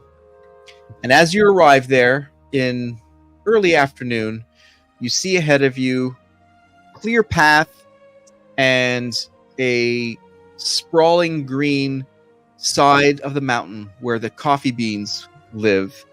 Yes. Yes. And then you understand and you see just how tall this seat of St. John is. But now that you're this close, you see the parts of almost like an altar or a praying area or a sacrifice area, there's a structure up there. And the amount of coverage you guys have to go up that side is going to be relatively tough to ascend, but not doable. But there's certainly some areas that are going to be harder than others. But you realize at this point that perhaps it's not the best time to head into that as an early afternoon, because by the time you get there, it's going to be dark. So we are going to end tonight's adventure, Chapter 5, at the foothills of the Seat of St. John. And join us in the brand new year of 2024 as we continue in Chapter 6 as we ascend the Seat of St. John. Yes. Thank you to everybody who joined us tonight in the live stream and commented. Thank you to the players. Welcome to Cody.